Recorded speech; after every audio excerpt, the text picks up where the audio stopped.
Central. Hi, my name is Emma the Antenna. And my name is Macy, and I'm very spacey. So, Macy and Emma, why are you here? Are you trying to kick us out? No, I'm wondering what you are here to talk about to my wonderful audience. Okay, anyways. Today, we're here to talk about the Cold War and post-World War II history questionnaire. Wait, I thought we were here to talk about what the definition of compare and contrast is. Yes, silly, we are here to talk about that. But we are also here to talk about what is considered a global act of cooperation and what is considered a global act of conflict and many, many more. Well, let's hear it. My audience is getting pretty bored already. Everyone in this world doesn't really understand the definition of compare and contrast, so we're here to talk to you. What is your understanding of compare and contrast? Any hands? Anybody? Okay, well, anyways, I have always thought the definition of compare is to show how two ideas / concepts are similar, and contrast means to have an agreement or peace. You got compare right, but, honey, contrast is not correct. Contrast actually means to show how two concepts and ideas are different. Felicia, during the post-World War II, do you know any events that would be considered a global act of cooperation? Well, I think my great-grandma was part of the reason the Berlin Wall fell down. Just kidding, but isn't the Berlin Wall one of those events that was considered a global act of cooperation? Mia! Luckily, you were actually right. The fall of the Berlin Wall was actually a global act of cooperation. Sorry, Felicia. As well as many more like the Marshall Plan, Cuban Missile Crisis, and NATO! NATO! Oh yeah! Now I remember. I studied those back when I was in 7th or 8th grade in Global Studies, or whatever it's called now. Well, if you don't know about the global act of cooperation events, do you have any clue about the global act of conflict? If you can believe or not, actually, I have a couple relatives who are in the army and fought in the Korean War. So I know quite a bit about the Korean War and have heard of it. It was part of the global act of conflict. You might be missing one. Well, Felicia, do you have any clue about the Vietnam War? Or the Vietnam War? Never heard of that one. But oh yeah, I know the Vietnam War. It was very bloody. There was about 2 million deaths on both sides. I almost know that the President Richard M. Nixon ended the Vietnam War. Do you know any other ones that are called global act of conflict? Oh, isn't the Cuban Missile Crisis one of those thingies? Yes. Cuban Missile Crisis was considered one. Do you know anything about the Cuban Missile Crisis? I know that it fell.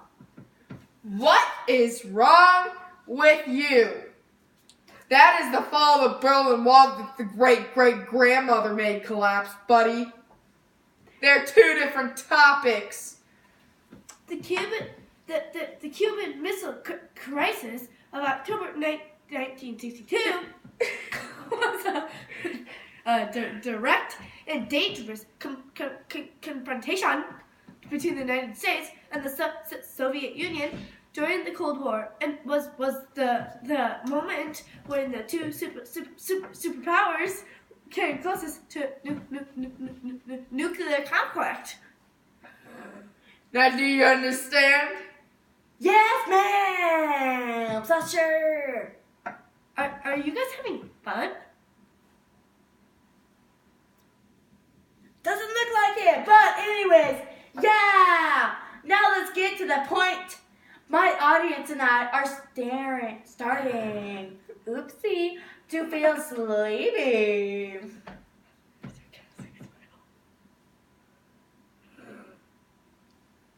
Mia? Felicia Keys! Do you know how many actions were used by the United States after World War II? Were designed to stop the spread of what? By the Soviet Union. Isn't it socialism? Wrong. Actually, Mia, it was communism! Communism? What's that? Communism is a political theory derived from Karl Marx, advocating class war and leading to a society in which all property is publicly owned and each person works and is paid according to their abilities and needs. Okay, I get it now. That's good, but do you know why the United States was so successful? Successful with their policy of containment? No! Well, first off, do you know what containment means?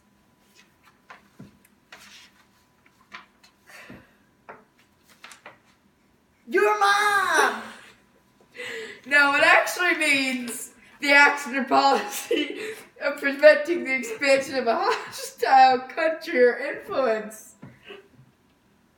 You just put a lot of pressure on me, and I would like if you stop, because I know what that was, Mom. Anyway, back to the topic. Now that you know what containment means, do you think you could answer the question? I'll try.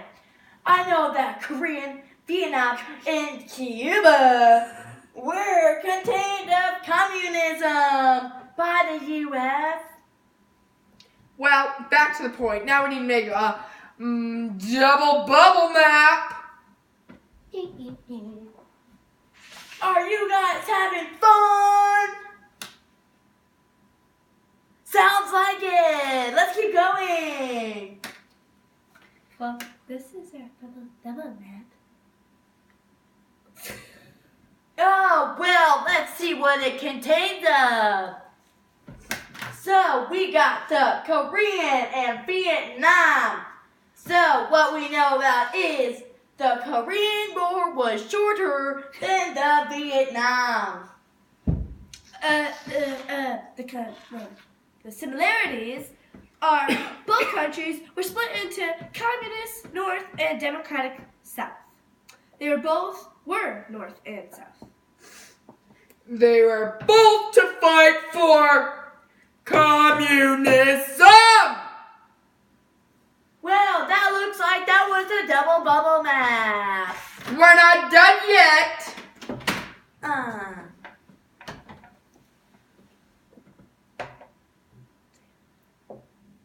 Are you guys still having some fun? Woo woo! Don't worry. This test will be much shorter. The first question we are going to ask you is to analyze the impact of the fall of the Soviet Union have on the global balance of power. I know that the U.S. had gained much more power, but that's not all I know is that one. One more tiny thing you missed. It was also the only global superpower. The final question for today is: has the United States been successful in its war on terror? No! Are you trying to be funny because, you know what you are? So not funny. I'm going to start crying now. Okay, I will just tell you the answer. It's yes, because U.S. invaded Afghanistan and found Al Qaeda. That's it for today. Thanks for watching. Finally! Where's that puppy? We need to show. Okay, we can cut this, right? Yeah. So we can just make an iMovie of her showing the puppy.